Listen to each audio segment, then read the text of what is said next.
Hi, my name is Basanta Pathak, a medical student and the statistician. Welcome to Handy Research. In previous episodes, we discussed confounding, selection bias, information bias, effect modification, internal versus external validity. But today we go deeper. Today we answer a fundamental question. What does it actually mean to say that exposure causes outcome? So, modern causal inference is built on one powerful idea, and that is counterfactual. Understanding this changes everything. So, let's begin the counterfactual now.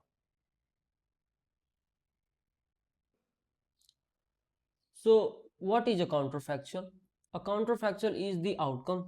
It is the outcome that would have happened if exposure had been different. If exposure had been different. So, on simple definition, it is the what if outcome. So, let's take an example. If the patient took drug A, if the patient took drug A and survived. So, what might be the counterfactual question? Then the counterfactual question might be, what would have happened if the same patient had not take drug A? So patient didn't take drug A. That might be the counterfactual question. So the unobserved outcome is the counterfactual. So here is the fundamental problem of the causal inference, that is the counterfactual. Here is the central problem. For each individual, we can observe only one outcome, either if outcome if exposed, outcome if exposed, and outcome if not exposed. So we cannot observe both for the same person at the same time, and this is called the fundamental problem of the causal inference. So causality requires comparing. For example, y1 is equals to outcome it is exposed, and y not is equals to not exposed outcome.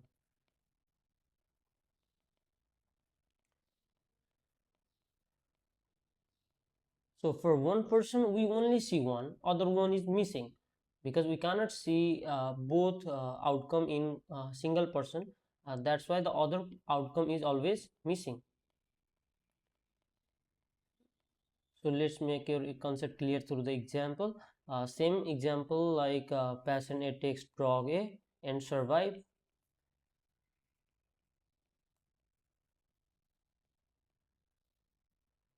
And drug A and survives. So we observe y1 outcome is survive, and but we cannot observe what would have happened without the drug, because we haven't give the single person cannot be on the two place simultaneously. That is, he can take the medicine and he can take the medicine. That would have that could not be happened. So that why not cannot be measured. That's why maybe he survived or maybe he have died. We didn't know. So causal effect for that individual is y1 minus y naught, but we never observe both. That is this is why causality is difficult. So why we use groups? Since we cannot compare an individual to themselves, we compare groups. We compare average outcome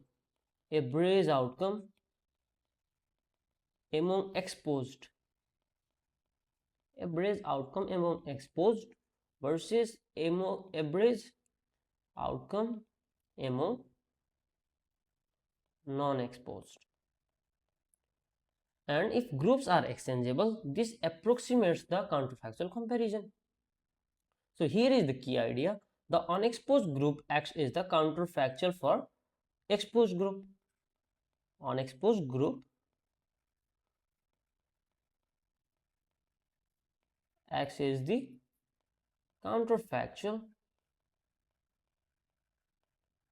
for exposed group. So here is the concept for exchangeability.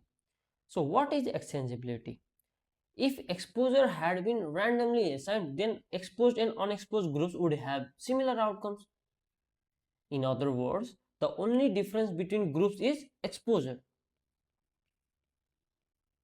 So randomization ensures the exchangeability. In observational studies, confounding breaks that in extensibility. Confounding breaks the extensibility. That is why we adjust the confounding factors in observational study, because it breaks the extensibility. So let's take a detailed example about the exercise and the heart disease. Suppose we study exercise relation with the heart disease. People who exercise, so let's suppose if the people who exercise are younger, health conscious, and they are non-smokers as well. So if we compare exercisers to non-exercisers directly, we are not comparing true counterfactual, because groups are different. Because these groups are different. And here age is the confounder as well. So we must adjust to restore extensibility. Only then does unexposed group approximate y naught for exposed. So what would be the potential outcome notation? Y1 is simple, we know outcome if exposed, and y naught is non-outcome in non-exposed. So individual causal effect would be y1 minus y0. But since we cannot observe both, we estimate the average causal effect. And average causal effect notation will be this.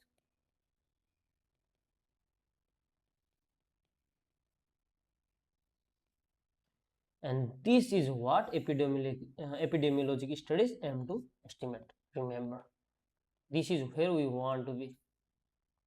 So now discuss the fundamental concepts, like why confounding violates the counterfactual logic. If confounder affects the both exposure and outcome, then exposed groups differ systematically from unexposed group. So exposure average exposure outcome doesn't equals average exposure non-exposure outcome. Then the unexposed groups no longer represents the counterfactual, so that is confounding. Let's understand the selection bias in counterfactual terms. So what does the selection bias means? Selection bias occurs when the counterfactual comparison is distorted. Counterfactual comparison is distorted because inclusion depends on exposure and outcome. Yeah, inclusion depends on exposure and outcome. So if only certain individuals enter the datasets, counterfactual comparison becomes invalid, of course. That's why selection bias breaks extensibility.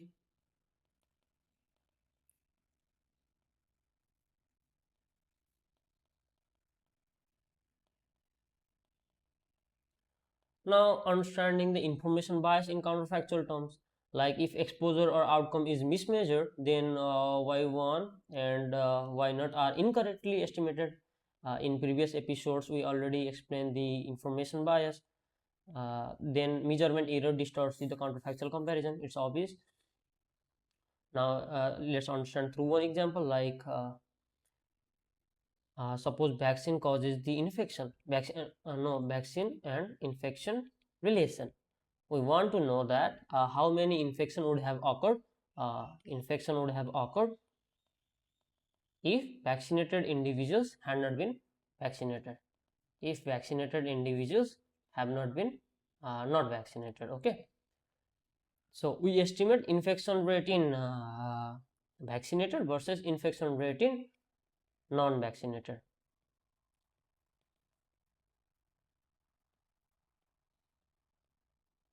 So if groups are comparable, then unvaccinated group approximates the counterfactual for the vaccinated group.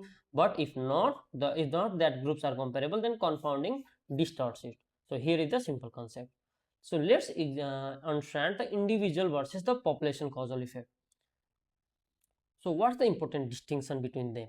Because we already knew that we cannot estimate the individual causal effect. We estimate the average causal effect. We estimate only average causal effect.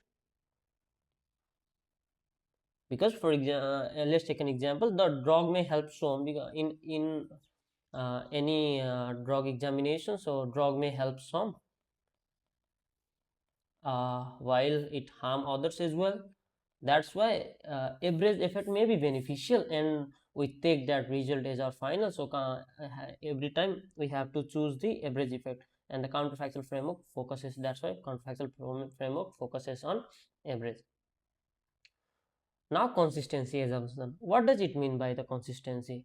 It is the observed outcome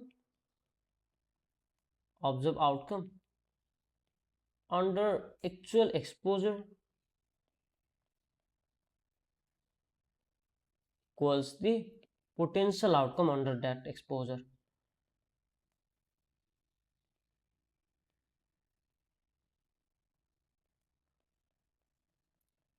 So if a person is exposed, there is the observed outcome, that is, let's taken y1, and if not person is exposed, then the observed outcome will be y naught. So this exposure, this assumes that the exposure is a well defined. So that is the consistency assumption. So what will be the positivity assumption? Positivity assumption consider that uh, if for every combination of covariates, for every combination of covariates, there must be some exposed and unexposed individuals.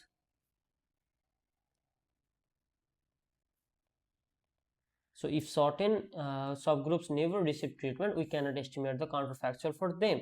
For example, elderly patients receive drug A, and we cannot estimate effect in the elderly. That's why no positivity. There is no positivity.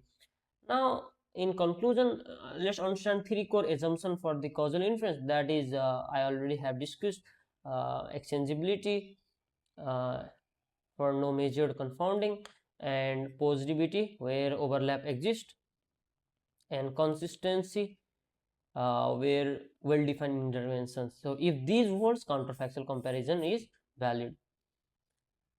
For clear, so why this framework is powerful? Everything we study so far fits into this framework, that the confounding always breaks extensibility, and selection bias breaks, this also breaks the extensibility. Information bias always distorts the potential outcome, and effect modification, we know it always reserves the heterogeneity, and the counterfactual thinking always unifies everything.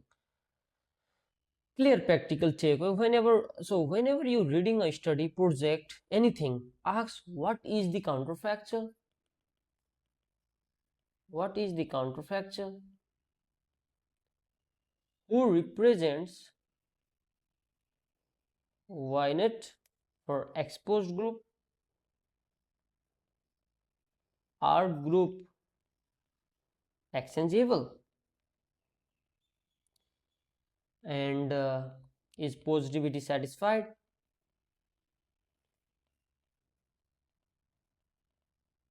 And is exposure clearly defined? So if yes, causal inference is stronger. One takeaway home message, that is, causal inference is the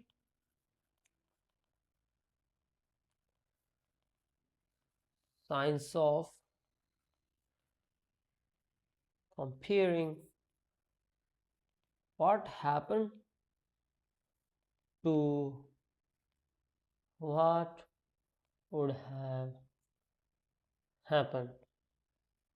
Thank you for watching. This is your episode 11 done. Follow Handy Research, Practical Guide to Research, Season 1, Episode 11 done.